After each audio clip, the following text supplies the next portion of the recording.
Hello friends, Namrata art and craft ಚಾನಲ್ಗೆ ನಿಮಗೆಲ್ಲರಿಗೂ ಸ್ವಾಗತ.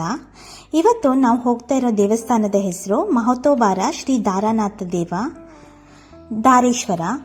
ಈ ದಾರೇಶ್ವರ ಒಂದು ಕಡೆ ಸಮುದ್ರ, ಇನ್ನೊಂದು ಕಡೆ ಸುಂದರವಾದ ಜಲಪಾತಗಳು, ವರ್ಷದ ಎಲ್ಲ ಸಮಯದಲ್ಲೂ ಕಂಗೊಳಿಸುವ ವನಸಿರಿ, ಹೀಗೆ ಸದಾ ಭಕ್ತ ಸಮೂಹದಿಂದ ಜಾಗೃತವಾದ ಸುಂದರವಾದ ಸ್ಥಳವೆಂದರೆ ಅದು ಉತ್ತರ ಕನ್ನಡ ಜಿಲ್ಲೆ.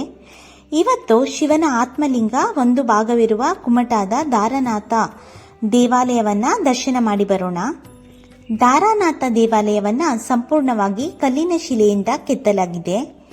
ಈ ದೇಗುಲವನ್ನ ಕನ್ನಡದ ಮೊದಲ ರಾಜವಂಶರಾದ ಕದಂಬ ವಂಶದವರು ನಿರ್ಮಾಣ ಮಾಡಿದ್ರು ಅಂತ ಹೇಳಲಾಗುತ್ತೆ. ಉಲ್ಲೇಖ ಕೂಡ ಇದೆ.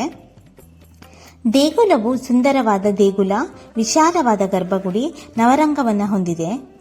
ಇಲ್ಲಿನ ಶಿವಲಿಂಗದ ಮುಂದೆ ನಂದಿಯನ್ನ ಸ್ಥಾಪಿಸಲಾಗಿದ್ದು, ಗರ್ಭಗುಡಿಯಲ್ಲಿರುವ ದಾರಾನಾಥನ ಲಿಂಗದ ಮೇಲೆ ತಾಮ್ರದ ಬಿಂದಿಗೆಯಿಂದ ಸಣ್ಣದಾಗಿ ನೀರು ಅಭಿಷೇಕವಾಗ್ತಾ ಇರುತ್ತೆ. ಪೂರ್ಣವಾಗಿ ಕಲ್ಲಿನಿಂದ ದೇವಾಲಯವನ್ನ ನಿರ್ಮಾಣ ಮಾಡಿರುವುದರಿಂದ ದೇವಾಲಯದ ಒಳಗಡೆ ಹೋದರೆ ತಂಪಾದ ಒಂದು ಅನುಭವ ಆಗುತ್ತೆ.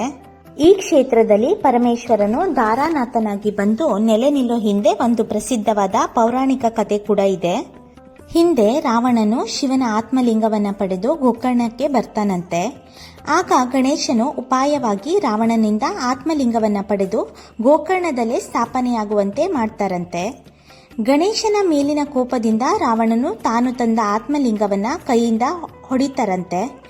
ಆಗ ಶಿವಲಿಂಗವು 5 ಭಾಗಗಳಾಗಿ ಸೀಳಿ ಒಂದು ಜಾಗಕ್ಕೆ ಹೋಗಿ ಬೀಳುತ್ತಂತೆ.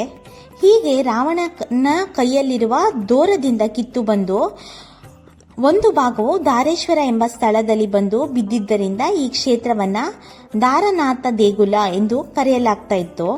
ಇಲ್ಲಿಗೆ ಬಂದು ಶಿವನ ದರ್ಶನವನ್ನ ಮಾಡಿದ್ರೆ ಗೋಕರ್ಣದ ಮಹಾಬಲೇಶ್ವರನ ದರ್ಶನ ಮಾಡಿದಷ್ಟೇ ಪುಣ್ಯ ಪ್ರಾಪ್ತಿಯಾಗತ್ತೆ ಅಂತ ಕೂಡ ಹೇಳಲಾಗಿದೆ.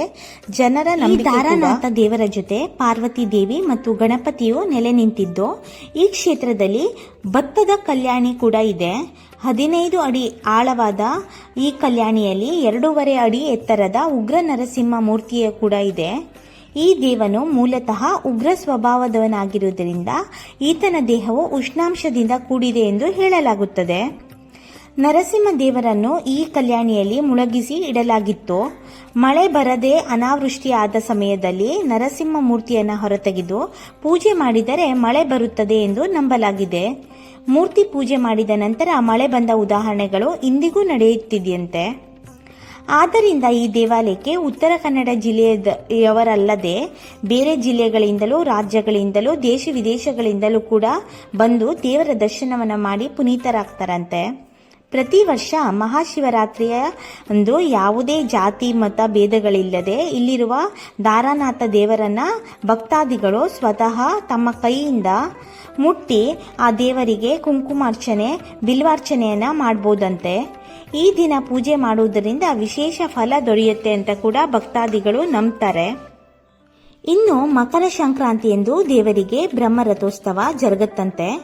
ಇಲ್ಲಿನ ದೇವರಿಗೆ ಕಳಶ ಸ್ಥಾಪನೆಯನ್ನ ಕೂಡ ಮಾಡಲಾಗತ್ತಂತೆ. ವೃಷಭ ಯಂತ್ರೋತ್ಸವ, ಪುಷ್ಪ ರಥೋತ್ಸವ, ಮೃಗಬೇಟೆ, ಭೂತಬೇಟಿ, ಶಯನೋತ್ಸವ ಪೂಜೆಯನ್ನ ಇಲ್ಲಿ ನಡೆಸ್ತಾರಂತೆ. ಈ ದಾರನಾಥ ದೇವರಿಗೆ ಪಂಚಾಮೃತ ಅಭಿಷೇಕ, ಬಿಲ್ವಾರ್ಚನೆ ಸೇವೆಯನ್ನ ಬಹಳ ಪ್ರಿಯ ಆಗಿರೋದ್ರಿಂದ ಇಲ್ಲಿಗೆ ಬಂದು ಈ ಸೇವೆಯನ್ನ ಮಾಡಿದ್ರೆ ಆರ್ಥಿಕ ಸಮಸ್ಯೆ, ವಿದ್ಯಾಭ್ಯಾಸ ಸಮಸ್ಯೆ, ಆರೋಗ್ಯ ಸಮಸ್ಯೆ, ಕೌಟುಂಬಿಕ ಸಮಸ್ಯೆ ದೂರವಾಗತ್ತೆ ಅಂತ ಹೇಳಿ ಇಲ್ಲಿ ಜನರ ನಂಬಿಕೆ. ಇನ್ನು ಶಕ್ತಿಶಾಲಿಯಾದ ಈ ದೇಗುಲಕ್ಕೆ ನಿತ್ಯ ಬೆಳಗ್ಗೆ 6 ಗಂಟೆಯಿಂದ 12 ಗಂಟೆ, ಸಂಜೆ 4ರಿಂದ 7 ಗಂಟೆಯವರೆಗೆ ದೇವರ ದರ್ಶನವನ್ನ ನಾವು ಮಾಡಬಹುದು. ಇಲ್ಲಿ ನೀಡಬಹುದಾದ ಸೇವೆಗಳನ್ನು ನೋಡೋದಾದ್ರೆ ರುದ್ರಾಭಿಷೇಕ, ಕರ್ಪೂರ ಆರತಿ, ತುಳಸಿ ಅರ್ಚನೆ, ಹಣ್ಣು ಕಾಯಿ ಸೇವೆ ಇಲ್ಲಿ ನಾವು ಸಲ್ಲಿಸಬಹುದು. ಈ ದೇಗುಲವು ಉತ್ತರ ಕನ್ನಡ ಜಿಲ್ಲೆಯ ಕುಮಟಾ ತಾಲೂಕಿನ ದಾರೇಶ್ವರ ಎಂಬ ಪುಟ್ಟ ಹಳ್ಳಿಯಲ್ಲಿದೆ. ಈಗ ಈ ದೇವಸ್ಥಾನ ಸುಮಾರು ಬೆಂಗಳೂರಿನಿಂದ 469 ಕಿಲೋಮೀಟರ್ ದೂರದಲ್ಲಿದೆ, ಮಂಗಳೂರಿನಿಂದ 192 ಕಿಲೋಮೀಟರ್ ದೂರದಲ್ಲಿದೆ, ಶಿವಮೊಗ್ಗದಿಂದ 172 ಕಿಲೋಮೀಟರ್ ದೂರದಲ್ಲಿದೆ, ಶಿರಸಿಯಿಂದ 70 ಕಿಲೋಮೀಟರ್ ದೂರದಲ್ಲಿದೆ. ಇನ್ನು ಕುಮಟಾದಿಂದ 8.5 ಕಿಲೋಮೀಟರ್ ದೂರದಲ್ಲಿ ಬಂದು ನಾವು ಈ ದೇವರ ದರ್ಶನವನ್ನ ಮಾಡಬಹುದು.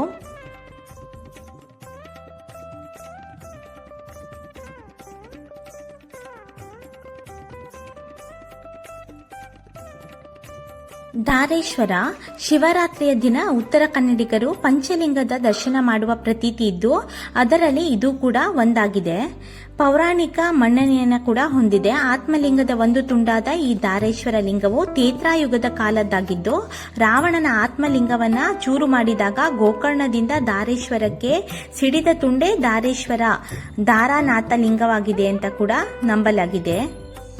ಈ ಎಲ್ಲ ಇನ್ಫಾರ್ಮೇಶನ್ಗಳು ನಿಮ್ಗೇನಾದ್ರೂ ಇಷ್ಟ ಆದರೆ ಪ್ಲೀಸ್ ಲೈಕ್ ಮಾಡಿ, ಶೇರ್ ಮಾಡಿ, ಹಾಗೆ ಸಬ್ಸ್ಕ್ರೈಬ್ ಮಾಡಿ. ಉತ್ತರ ಕನ್ನಡ ಜಿಲ್ಲೆ ಅಥವಾ ಗೋವಾಗೆ ನೀವೇನಾದ್ರೂ ವಿಸಿಟ್ನ ಕೊಡೋದಾದ್ರೆ ಆನ್ ದ ವೇ ಈ ಧಾರೇಶ್ವರಕ್ಕೆ ಹೋಗಿ ಈ ಆತ್ಮಲಿಂಗದ ದರ್ಶನ ಮಾಡೋದನ್ನ ಮರಿಬೇಡಿ. Thank you.